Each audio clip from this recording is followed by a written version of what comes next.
નમસ્કાર, તમે જોઈ રહ્યા છો Gujarati news YouTube channel. Viral video અને તાજા સમાચાર જોવા માટે અમારી આ ચેનલને સબસ્ક્રાઇબ કરો. જી સાહેબ.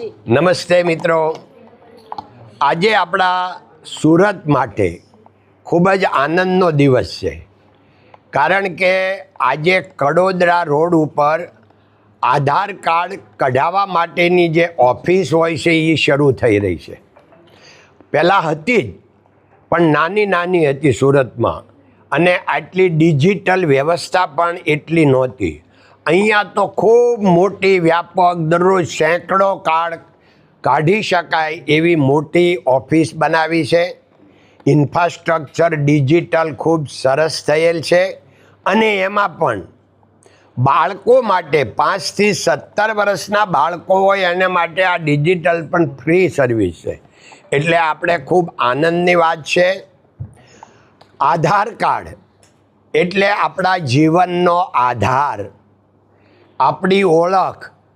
એટલે આધાર કાર્ડ તો બધાની પાસે હોય જ, એમ છતાં ન હોય તો મારી પ્રાર્થના છે કે દરેકે પોતાની ઓળખ તો આધાર કાર્ડથી લઈ જ લેવી જોઈએ. અને કલાક 2 કલાકનો સમય, હવે તો અહીંયા ઘરે બેઠા ગંગા એમ કડોદરા રોડ ઉપર આ ઓફિસ બની ગઈ છે, તો આવી રૂબરૂ અને આ આપણે કાર્ડ કઢાવી લેવું જોઈએ. અને ખૂબ આનંદની વાત છે કે આજે આ આધાર કાર્ડની ઓફિસ ઓપનિંગમાં મુંબઈથી આપણે ઠાકોર સાહેબ આવ્યા છે, અને અમદાવાદથી ગુપ્તા સાહેબ, એની ટીમ બધા આવ્યા છે. તો અહીંના સ્ટાફ મેમ્બરોને પણ ખૂબ ખૂબ આભાર, ધન્યવાદ. જય હિન્દ, જય ભારત, નમસ્તે.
આ ન્યૂઝના રિપોર્ટર છે Arvind Rathod. Gujarati news YouTube channel Surat. ગુજરાતથી તમને મહત્વના સમાચાર મળતા રહેશે, માટે જોતા રહો ગુજરાતી ન્યૂઝ. ધન્યવાદ.